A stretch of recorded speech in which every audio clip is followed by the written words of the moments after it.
So I know too, like early on, you made sure you had got management too. Yes. And I remember being at Timeless, myself doing, that's where I started my 401 Uncut brand Yes. at Timeless. And I remember being there doing some different listening parties. We used to do listening parties all the time with various artists. And I remember Taka being there. Yes. And he like, yeah, like this my artist, this is who I'm managing. Yeah. So what made you decide, and for those that don't know, Taka is really a legend here in the city. One of the biggest records that has came out of Cincinnati that people really know that's real Cincinnati music, Yes. Do the Down the Way. And what made you decide to link with him for management? It's really, my mother took me to him when I was 15, because at that time, that's when I was going to Elements Hip Hop and Youth Center. So who really molded me as an artist would be Frank Nitty Morris. He gonna get mad at me about me calling him that, but Frank Nitty Morris, I said it, but he really gave me the whole energy. But my mom knew I had something, so I'm gonna take you to somebody who I know can help take you to the next level. And for years, Taka told me no. He said, I'm not managing you. You can call me for advice. So when y'all seen him at my listening party, that was when I said this is my manager Taka. That's when I told him he was my manager, because he told me no. Taka told me no. I'm not being your manager. Wow. I'm not getting into this. I don't want to do this. So when I said, yeah, everybody, I want to introduce y'all to somebody special, I like to introduce y'all to my manager Taka, and I put my arm around him, it was kind of like an awkward moment. So it's like he didn't want to make it awkward, but at that moment he been on my side since. Wow. So what's some of the things you feel like you really got to learn with him?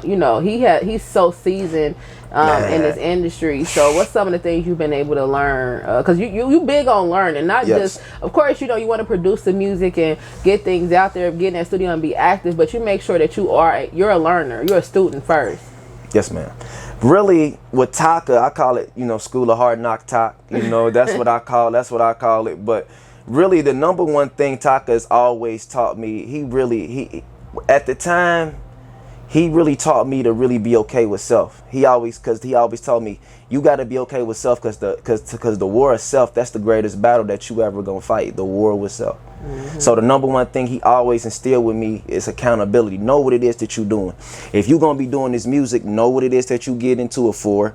Know what it is that you're selling. What is your sound? Tell me what it is what did you want to do? But so he really always taught me, number one, to be accountable for what it is, your actions and what you do, and have purpose. Because if you don't have a reason for what it is that you're doing, you'll do anything. So if you don't have reason, you don't have purpose, and without purpose, you don't have a reason to really do what it is you're doing. So don't waste your time. Most importantly, he said, I got your back regardless, but number one, you got to be confident what it is that you're doing and what it is that you want to do. That's the only way this is going to work for you. For sure. So that's really the number one number one thing Taka's always taught me. That's real. Now, it's crazy because, I've been and following you for a while, been in tune with you for a long time, and I turned around, I'm like, man, he done changed his name up, did a whole rebrand. When I met you years back, like you said, in 2016 and things like that, he was going by Young Drees. I turned around and now it's the kid Damon. Yes. So what was the rebrand? Did you feel like it was just time for a refresher? Well, at that time, Young Drees, I really felt we just needed, Young Drees was cool. But really, that name came from Taka, because really me, these past years, I really have been in a war with self. I will admit that. I just really been in a battle with myself because I was unhappy with my life, people I was dating, the whole entire energy around me was but I just always had this dream of just being better. I just wanted to. So when I got to a point of where I started to make a turning point in my life and really was ready to really let me stop fighting with everything that's going on and really take the time to slow down and understand, listen, and learn, Taka said, yeah, you should be the kid Damon, because it gives you, it's really who you are. Because as growing up, I was very childish, very immature, so with me and a lot of the things that I would do, just be like, Damon, why? Like me, I call him all the time. He'd be like, bro, don't call me with that, man. I'm not about to. So it's just like, it really just, and that's going the even the beauty of Toxic, right? Because it's just like at a point in time, I just was wild. I just didn't care. I just felt like I was whatever. But you know, what's some of the things? So you was kind of like a badass a little bit. I wasn't a badass. It just was me. I was like me. It just I was a womanizer. I played a lot of games with a lot of different women. You know, it just, I wasn't honest with myself. I wasn't happy with me. Like, I just wasn't who I was. I allowed the society to deteriorate the sweetheart, the loving and the caring, you know, being around, you know, me choosing the wrong women or just trying to do a lot of stuff with the wrong people. It really dulled my light and put me in a very dark place where I really just was okay with the way things were, but really I was dying inside. So it got to a point.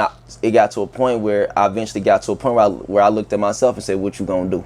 Yeah. So, and that's when I made that change. And the kid Damon, that's the beauty of it, because that's going to be the story of this is where I came, this is where I came from, and this is who I am today. You know, so that's the beauty of a broken heart, a lover boy who lost himself looking for love, who aspires to be better, who dreams of loving itself. And this is the journey and the story of you getting to see that happen. Wow, that's a lot, because you know, even when you had hit me up, you was like, hey, like I'm interested. You know, me and Mike Toons, we do a showcase. Yeah. About every 90 days, we be putting together a showcase where we let an artist hit the stage. They get to compete for a lot of different prizes. Get to get on live from the kitchen. They get to win free studio time. Get to get an interview here. And you was like, man, I want to sign up for this stuff.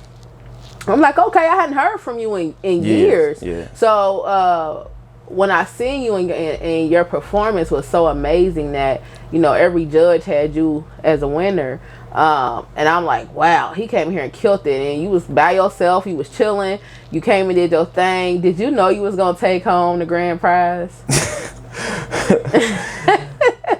They don't know who y'all fucking with, huh?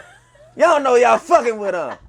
I'm like, but at the end of the day, I'm a very humble young man. It just wasn't that I felt like I was going to take it, because there was a lot of great artists, but a lot of artists don't understand. For the past 10 years, Taka had me under artist development. Taka could have put me out a long time ago, but he said, I want to wait. I'm allow you to do what you're doing. But I want you to learn the game, understand who you are, live your life, and understand and find your purpose and your reason, you know, of everything. So a lot of artists don't understand artist development. I was taught how to give interviews. I was taught how to perform. I was taught how to properly, when you got to pay your producer, I was taught the things that an artist needs to understand and learn about this game. So that competition, that didn't do nothing but show, oh, he's ready. Man. He ready.